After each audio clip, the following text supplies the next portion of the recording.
Bismillahirrahmanirrahim. Alhamdulillah hamdan katsiran thayyiban mubarakan fi mubarakan alaihi kama yuhibbu rabbuna wa yarda. Wa nusalli wa nusallim ala sayyidina Muhammadin wa ala alihi wa ashabihi ajma'in. Amma ba'du. Baik, ikhwani fiddin rahimani wa rahimakumullah. Kita lanjutkan pembahasan kita. Sempat ada beberapa poin yang tidak terekam dari pertemuan sebelumnya.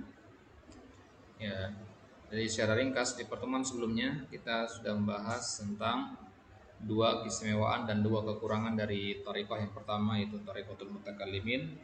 Keistimewaannya adalah bahwasanya thariqatul mutakallimin itu adalah thariqah yang objektif dalam menerapkan kaidah atau dalam mengumpulkan kaidah.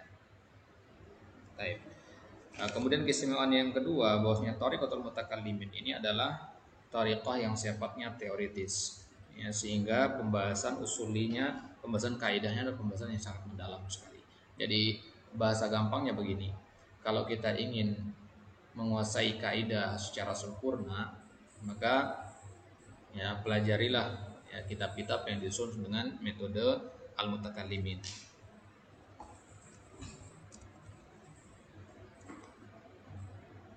Ya. Tapi kalau kita ingin mempelajari tentang bagaimana menerapkan kaidah, yaitu pelajari metodenya thariqatu al-fuqaha. Ya. Thariqatu al-fuqaha. Baik. Kemudian ada dua kekurangan dari metode al-mutakallimin ini. Yang pertama bahwasanya metode para muallif, para penyusun kitab dari metode al-mutakallimin ini, mereka banyak memasukkan pembahasan-pembahasan kalamiah mengikuti pembahasan Mu'tazilah, dalam masalah at-taqbih wa tahsin dan sebagainya. Ya. Jadi yang dimaksud dengan at-taqbih dan at-tahsin itu adalah ya, at-taqbih itu maksudnya ayu syai'in qabbahahu al-aqal fa huwa qabih wa ayu syai'in hasanahu al-aqal fa huwa hasan. Ya. Ma'an ar-rajih al-husan mastahsanahu asy-syara'. Ya, laisa mastahsanahu al-aqal.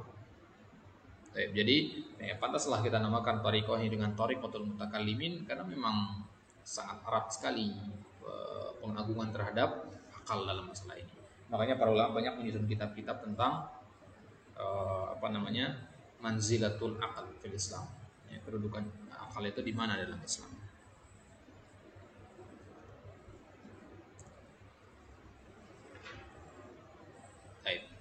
Nah, kemudian uyub aib yang kedua, kekurangan yang kedua bahwasanya mempelajari ilmu usul fikih dengan metode al-mutakallim ini adalah pembelajaran yang sifatnya teoritis saja sehingga sulit untuk menerapkannya dalam kasus di kehidupan nyata. Baik, sekarang kita masuk ke poin selanjutnya, yaitu asyharu al-kutub al-mu'allafah ala tariqati al-mutakallimin. Kitab apa saja yang paling masyhur yang disusun dengan metode seperti ini? Min asyharil kutubi allati ulifat ala tariqatil mutakallimin fi syarqil biladil islamiyah wa ghurbiha. Yang pertama adalah kitab At-Taqrib wal Irsyad. Ada At-Taqrib wal Irsyad Kabir wa Shaghir. Ya, penulisnya adalah Al-Baqilani, Al-Qadi Al-Baqilani, atau nama lengkapnya Al-Qadi Abi Bakar Muhammad bin Taib Al-Baqilani. Ya.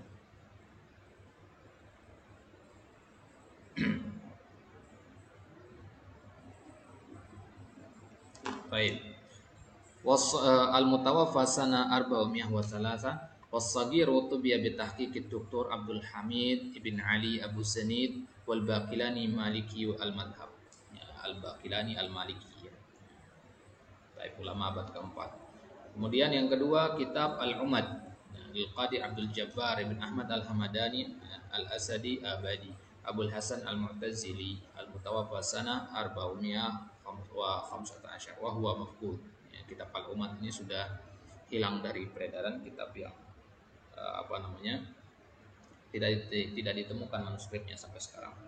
Tapi disebutkan dalam kitab-kitab yang lain bahwasanya ada kitab namanya kitab Al-Umad yang disusun dengan metode al-mutakallimin. Kemudian yang ketiga kitab Al-Mu'tamad fi Ushul al-Fiqh. Ini masyhur ya, yaitu kitab yang disusun oleh Al-Qadi Abul Husain Muhammad bin Ali bin Taib Al-Bisri Al-Mu'tazili. Ya, ini yang banyak dikaji oleh para ulama di zaman sekarang. Kemudian yang keempat kitab Al-Ihkam fi Usulil Ahkam ya, oleh Imam Abu Muhammad Ali bin Ahmad bin Hazm Al-Andalusi, Imam Ahlul Zahir, wa huwa matbu' fi mujalladatain, 2 jilid. Al-Ihkam fi Usulil Ahkam ada juga cetakan yang 4 jilid. Kemudian kitab yang kelima kitab Al-Uddah fi Usulul Fiqh lil Qadi Abu Ya'la Muhammad bin Husain Al-Farra Al-Baghdadi Al-Hambali. Jadi kalau dikatakan Al-Uddah ini maksudnya ya, Al-Uddah yang maksud adalah Al-Uddahnya Abu Ya'la. Jadi kalau Ibnu Qudamah mengatakan qala al-qadi fi kitabihi, maksudnya qala Abu Ya'la fi al-Uddah. Baik, wa huwa matbu'un fi 5 mujalladat bi tahqiq Dr. Ahmad bin Sair Mubariki. Baik. Kemudian yang keenam kitab Ihkamul Fusul fi Ahkamil Fusul fi Ahkamil Usul li Abil Walid Sulaiman bin Khalaf Al-Baji, Abdul Walid Al-Baji Al-Andalusi Al-Maliki. Wa huwa matbu' fi mujalladatin bi tahqiq Dr. Abdul Majid Turki. Dan kitab yang ketujuh kitab Al-Lumah fi Usul Fiqh ya. Ya, karangannya As-Syirazi. Kitab yang masyhur sekali, kitab Syafi'i, merupakan salah satu kitab turas dalam mazhab Syafi'i. Baik, yang ditulis oleh Abu Ishaq Ibrahim bin Ali Al-Fairuz Abadi Asy-Syirazi ya. Dikenal dengan Asy-Syirazi Asy-Syafi'i al-mutawaffa sanah 400 ya 76 wa huwa matbu'un fi mujalladain bi tahqiq Dr. Abdul Majid Turki. Kemudian yang kedelapan Kitabul Burhan ya, kitab Al-Burhan karangannya Imam Al-Haramain Abdul Malik bin Muhammad Al-Juwaini Al-Syafi'i, tulis kitab Al-Waraqat ya, wa huwa matbu'un fi mujalladatain bi tahqiq Dr. Abdul Azim Ad-Dib. Yang kesembilan kitab At-Talkhis fi Ushul Fiqh oleh Imam Al-Haramain kadzalik, kitabnya Al-Juwaini juga dalam usul fiqh. Imam Al-Juwaini Asy-Syafi'i beliau ya. Imam Al-Juwaini Imam Al-Haramain Asy-Syafi'i. Ya, kitab At-Talkhis usul fiqh. Ya. Imam Al-Haramain kadzalika wa matbu' fi 4 mujalladat bi tahqiq Dr. Abdullah Jaulim An-Naibali wa Syabir Ahmad Al-Umri. Dan yang ke-10 kitab Al-Mustasfa min Ilmi Al-Usul. Ya, ini kitabnya Imam Al-Ghazali yang merupakan induk dari kitab Rawdatun Nadhir ini. Ya. Imam Al-Ghazali beliau Asy-Syafi'i ya. Jadi Anda bayangkan saja kitab Hambali yang diambil dari kitab Syafi'i. Ya, itu menunjukkan bahwa tidak adanya ta'assub madhab di sini. Baik, kemudian kitab yang ke-11 kitab At-Tamhid fi Ushul Fiqh li Abdul Khattab. Ini yang sebenarnya pernah sampaikan ya. Ya, ini dia kitab At-Tamhid. Tapi kalau dikatakan At-Tamhid saja itu kitabnya Ibnu Abdul Bar. Ya, itu kitabnya Ibnu Abdul Bar, itu kitab hadis itu. Ya, syarah Muwatta. Tapi kalau disebut At-Tamhid fi Ushul Fiqh yaitu kitabnya Abdul Khattab ya, Mahfuz bin Ahmad bin Hasan Al-Kalwadani Al-Hambali. Wa huwa matbu' fi 4 mujalladat bi tahqiq Dr. Mufid bin Muhammad Abu Amsyah wa Muhammad ibn Ali bin Ibrahim. Wa tu'tabaru hadhihi al-kutub al-mu'allafatu qabla al-qarn as-sadis al-hijri aw fi awwalihi qawaida wa ususan li hadhihi at-tariqah wa ma al-ullifa fiha min ba'd. Tsumma jaa man lakhasa ba'd hadhihi al-kutub fi kitabin jami'in kal Imam Fakhruddin Muhammad bin Umar ibn Husain Ar-Razi atau kita kenal dengan nama Fakhruddin Ar-Razi Asy-Syafi'i, haitsu lakhasa ya iddata kutubin minha ya fi kitabihi Al-Mahsul fi ilmi al-usul ya, Al-Mahsul fi ilmi al-usul. Dan kitab Al-Mahsul fi ilmi al-usul ini ya Fakhruddin Ar-Razi itu mengumpulkan kitab-kitab yang tadi kita sebutkan di atas tadi ya. Jadi kitab-kitab yang kita sebutkan di atas tadi kalau antum perhatikan tahun wafatnya para penulisnya itu semua di bawah abad ke-6 ya. Semuanya di bawah abad ke-6. Nah, kebanyakan abad ke-4 itu. Maka di abad yang ke-6 nanti datanglah Fakhruddin Ar-Razi dengan kitabnya Al-Mahsul itu. Di dalam kitab Al-Mahsul ini beliau mengumpulkan atau meringkas kitab-kitab tersebut. Baik. Jadi diringkas di situ. Wa huwa matbu'un fi 6 mujalladatin, ada 6 jilid ya kitab Al-Mahsul ini, bi tahqiq Dr. Thaha bin Jabir Al-Iwani. Wa kadzalika lakhassaha Imam Saifuddin Ali bin Muhammad Al-Amidi Asy-Syafi'i Al-Amidi. Ya, hafalkan nama-nama ini ya. Ini nama-nama ulama dalam ulama-ulama usuli. Al-Amidi itu Asy-Syafi'i beliau di dalam kitab Al-Ihkam fi Ushul Ahkam. Jadi tadi ada juga Al-Ihkam fi Ushul Ahkam ya. Ya, kitab yang itu Ihkamul Fusul fi Ahkamil Usul ya, dengan Al-Ihkam fi Ushul Ahkamnya Ibnu Hazm. Ya, Jadi ada Ibnu Hazm, ada juga kitab yang disusun oleh siapa tadi namanya? Al-Amidi ya. Baik. Wa madbu fi arba'i mujalladat wa huwa mutawaffa sanah Situmiyah wahid wa salasin. Thumma tawala ala hadainil kitabaini kathir min al-ikhtisarat wa syuruh hatta nastati al-qawl inna kulla man ja'a ba'da ar-Razi wa kitabahu al-Mahsul wa Amidi wa kitabahu al-Kam kana alatun alaihi ma fil kitabah ala hadhihi tariqah. Jadi boleh kita katakan bahwasanya ulama-ulama yang datang setelah mereka berdua ini mengikuti mereka berdua ya, dalam masalah penyusunan kitab ini, mengikuti Al-Amidi dalam kitabnya Al-Ihkam dan mengikuti Ar-Razi dalam kitabnya Al-Mahsul.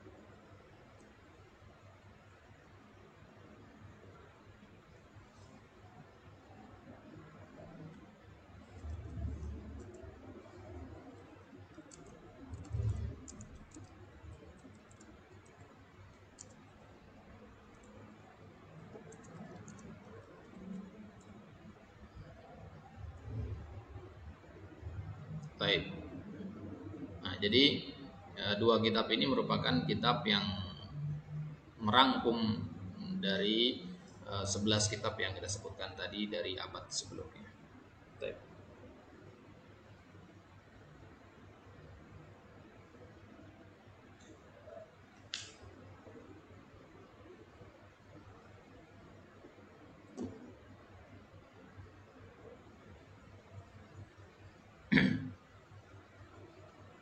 Itu dia at-tariqatul mutakallimin, dan tariqah yang kedua at-tariqatus tsaniyah, tariqatul al-hanafiyah atau tariqatul fuqaha wa jullu man kataba fiha ulama al-hanafiyah. Ini sesuai dengan namanya tariqatul hanafiyah, berarti yang menulis adalah ulama-ulama Hanafi.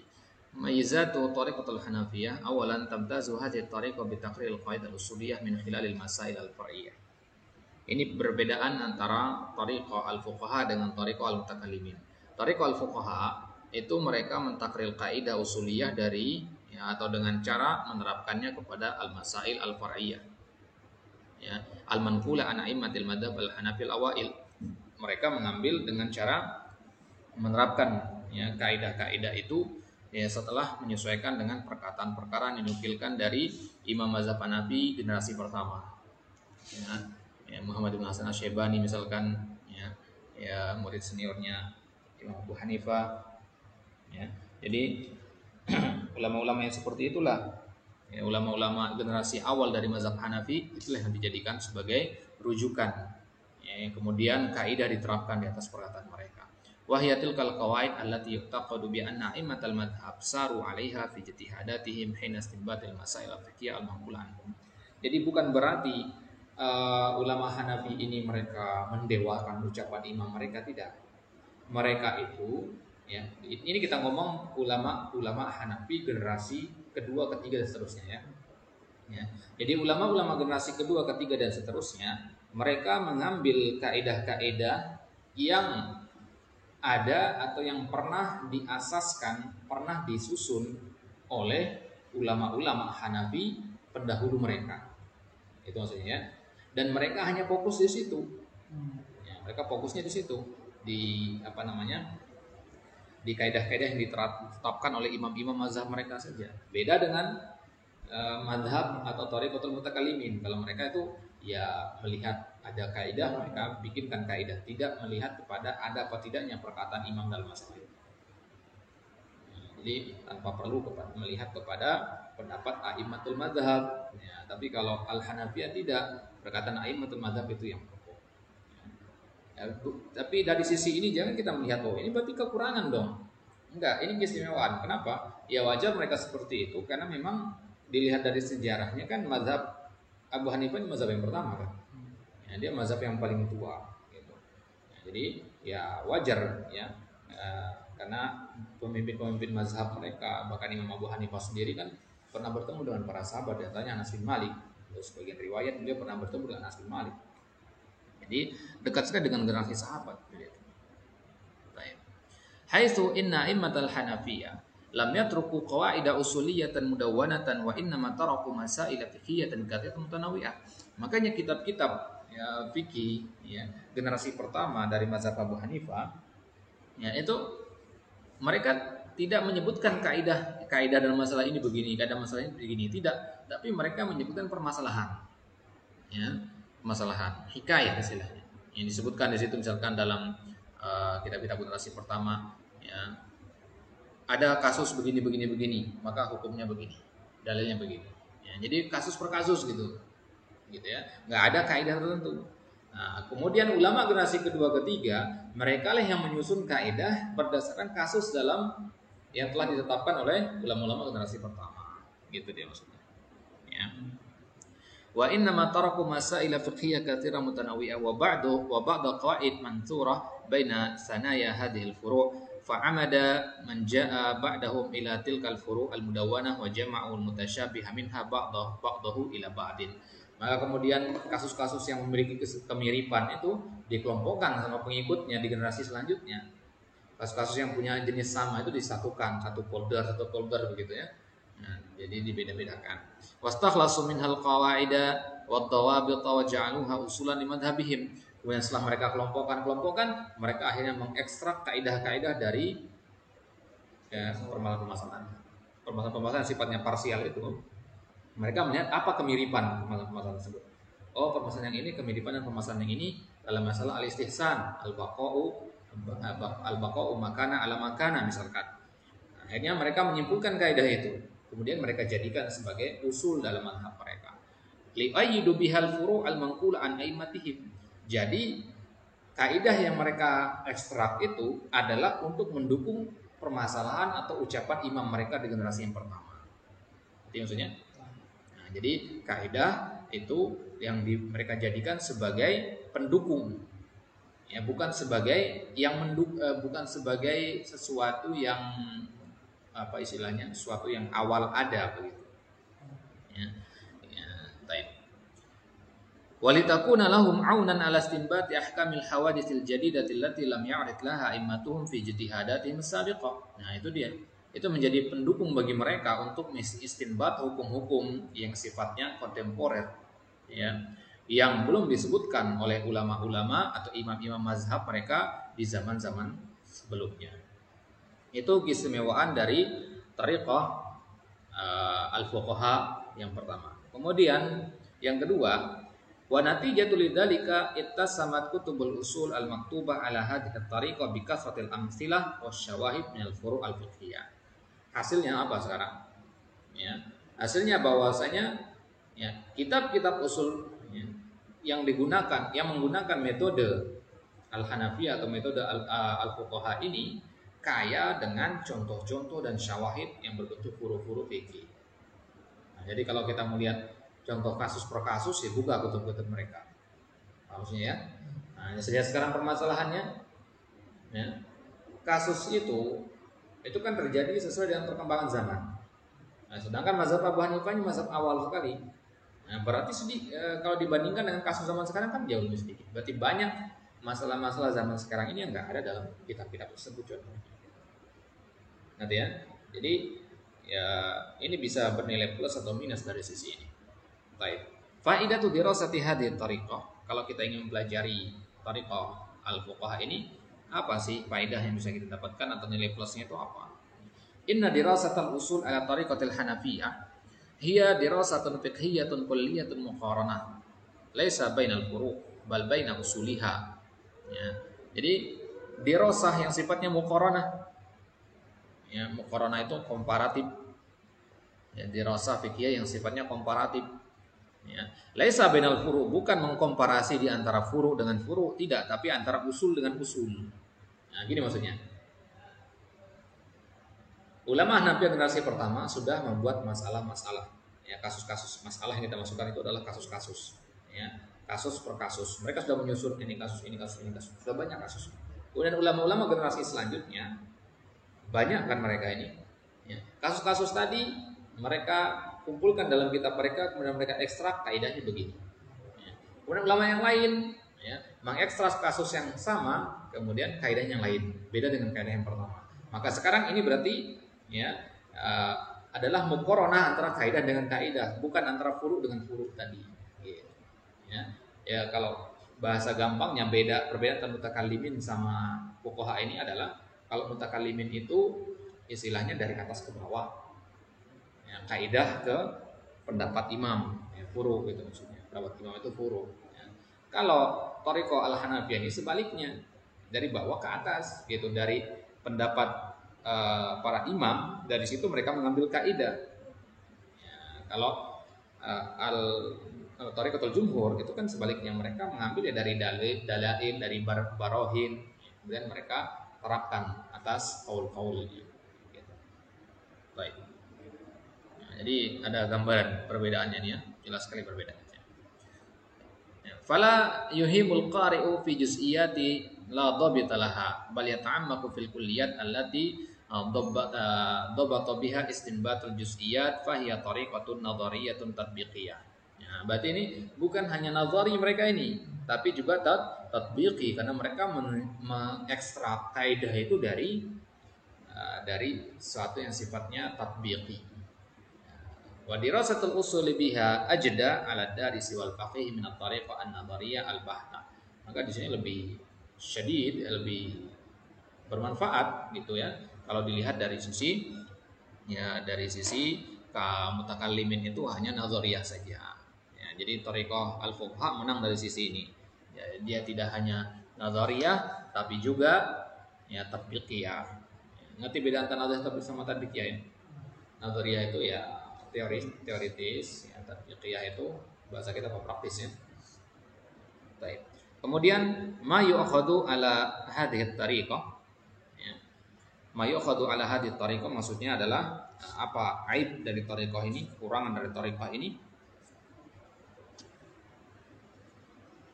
Baik. Qalu mimma yu'khadhu ala tariqatil Hanafiyyah anna ulama al-Hanafiyyah hinama kanu yuqarriruna al-qawaid al-usuliyyah ala muqtada al-furu'il manqula an a'immatil madhhab fa idza qarraru qa'idatan thumma wajaduha tata'aradu ma'a ba'dil furu'il muqarrarati fil madhhab addaluha wa syakkaluha bisyakli alladhi yattafiqu ma'a dhalikal far'il fiqhi. Ya, ini imbasnya ya. Ya, ini kekurangannya. Yang pertama adalah para ulama dari golongan Al-Hanafiyah ini, ketika mereka menetapkan satu kaidah, ternyata kaidah itu bertentangan dengan ucapan a'immatul madhab, ya, mereka akan merubah kaidah tadi, ya, merubah menyesuaikan dengan perkataan a'immatul madhab. Jadi yang patokan mereka itu a'immatul madhab, bukan kepada kaidah yang mereka hasilkan. Nanti maksudnya ya. Jadi kaidah bagi mereka itu adalah sesuatu yang fleksibel, yang bisa dimodifikasi agar sesuai dengan perkataan dari imam madhab, ya, a'immatul madhab. Baik. Ini kan beda berarti dengan thariqatul mutakallimin. Thariqatul mutakallimin kaidah itu ya sumber yang absolut yang tidak boleh dirubah-rubah. Fa idza qarraru qa'idatan thumma wajaduha, misalu dzalik, contohnya misalkan al-qa'idatul lati taqul al-mushtarak la ya'um ay la yadullu ala kulli ma'ani. Fahinama wada'u hadhil qa'idata wajadu fi tafri'ati a'immatihim ma kharaja an dhalikal mushtarak fi halatin nafi wa syakkalu al-qa'idata li idkhali ma kharaja aw ikhraju ma dakhala faqalu al-mushtarak la ya'um illa idza kana ma'an nafi fa ya'um. Mereka tambahkan kata illa, ya. Kenapa? Karena ternyata ini enggak sesuai kalau diterapkan kepada ucapan a'immatul madzhab mereka. Al-mushtarak la ya'um, sesuatu yang mushtarak itu ya tidak bisa dihukumi umum. Ya, maksudnya apa? Ya, sesuatu misalkan kata al-lail itu mencakup an-nahar misalkan. Maka tidak bisa kata al-lail itu mencakup kedua-duanya sekaligus. Ada maksudnya? Ya, illa idza kana ma'an nafi fa ya'um. Misalkan untuk mengatakan ya, namanya begini. Sesuatu itu enggak bisa benar dan salah dalam satu waktu. Ini kan kaidah al-mushtarak la ya'um. Ya.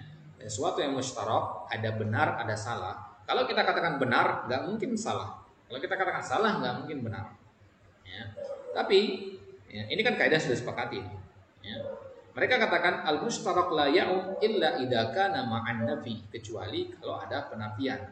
Penafian itu kita katakan misalkan ya, kalau dia tidak benar berarti dia salah. Kalau dia tidak salah berarti benar. Itu maksudnya. Ini mustarak. Ya, mereka tambah-tambahkan. Wa hadza fi nadhari laisa ma'khadan yu'khadhu ala hadhihi tariqah. Nah, penulis di sini mengatakan, Syekh Al-Burnu di sini mengatakan, ya, menurut pandangan saya ini sesuatu yang bukan merupakan kekurangan mazhab, bukan kekurangan mazhab tariqah al-Hanafiyah di sini. Li'anna hada sya'n al-kulliyat al-istiqra'iyah. Ini permasalahan al-kulliyat al-istiqra'iyah, kaidah umum dalam masalah istiqra' saja, gitu. Wa hiya tatabbu'ul juz'iyat li bina'i qa'idatan kulliyah. Karena kan kita meneliti kasus per kasus, kemudian kita simpulkan kaidah umum, ini sesuatu yang lumrah. Faqad yaral muttatabbi'u lil juz'iyyati tarabutan bainaha fayabni 'alaiha qa'idatan ma. Kalau seorang yang mutatabbi, seorang yang meneliti permasalahan-permasalahan parsial tadi, melihat adanya korelasi antara satu hal dengan yang lainnya, kemudian dia menyimpulkan kaidah tersendiri, ya terserah dia, karena itu hasil tatabunya dia, gitu. Ya. Ya, kalau ada orang yang tatabunya al-mustarak la ya'um, ya tidak masalah. Ada juga yang lain hasil tatabunya adalah al-mustarak la ya'um illa idza kana ma'an nafi fa ya'um, ya silakan. Masing-masing seperti itu. Jadi ya, ini bukan masalah, ya apa namanya, masalahnya istilahnya seperti mazhab bunglon, ya, menyesuaikan dengan keadaan, menyesuaikan dengan qaul a'immatul mazhab, enggak. Ya, tapi memang itu hasil tatabu. Kalau memang itu hasil tatabu, ya, walaupun menyesuaikan apa kata imam, yang kenapa harus dipersisikan? Ini bukan aib dari qaul Hanafiyah di sini. Summa yatabayyanu lahu khuruj ba'dal juz'iyyat wa mukhalafatiha lil juz'iyyatil ukhra al aktsar adadan fayastasni minal qa'idatil istiqra'iyah ma kharaj litaslima lil qa'idati kulliyataha fi ghairil mustasna mithlu qawlihim kullu hayawanin yuharriku fakkahu al asfal hina al madghi wa hadhihi kulliyatul istiqra'iyah haitsu luhidha bi muraqabatil hayawanat tabu tariqatiha fil madghi anna kullaha taharraka fakkaha al asfal thumma luhidha anna hayawanan la yuharriku fakkahu al asfal hina al madghi bal yuharriku fakkahu al wa huwa at-timsah fa kana la budda min ta'dil qaidah li ikhraj at-timsah wa taslama lil qaidah kulliyataha fi ma siwahu fa qalu kullu hayawanin yuharriku fakkahu al asfal hina al madghi illa at-timsah. Ya, kullu hayawanin yuharriku fakkahu artinya rahang. Ya. Jadi misalkan kaidah mereka, ini kaidah dalam fikih, ya, mereka mengatakan setiap hewan itu dia menggerakkan rahang bawahnya untuk, ya, ketika mengunyah, ya, ketika mengunyah rahang bawahnya yang mereka gerakkan, ya, rahang atas diam, ya. Baik, semua hewan begitu kata para fuqaha di sini. Tapi ternyata ada timsah yang tidak begitu, ya. Timsah itu tidak, dia bahkan yang digerakkan adalah rahang atasnya, bukan rahang bawah. Rahang bawah itu jadi alasnya, rahang atas yang digerakkan. Nah, maka berarti kaidah yang tadi berubah dong, ya, illat timsah. Wa hadza da'bu kulliyatil istiqra'iyah. Ini namanya al-istiqra'iyah, ya, kullu hayawanin, ya, yuharriku fakul aswal hina madwi, itu namanya al-istiqra'iyah, ya. Bahasa kita itu klausa umum, ya, klausa umum, ya, suatu yang, ya, dipahami setelah antum apa namanya istilahnya meneliti sesuatu. Kalau antum para ilmuwan itu kan metode mereka dalam meneliti sesuatu itu kan mereka awalnya punya hipotesa, kan?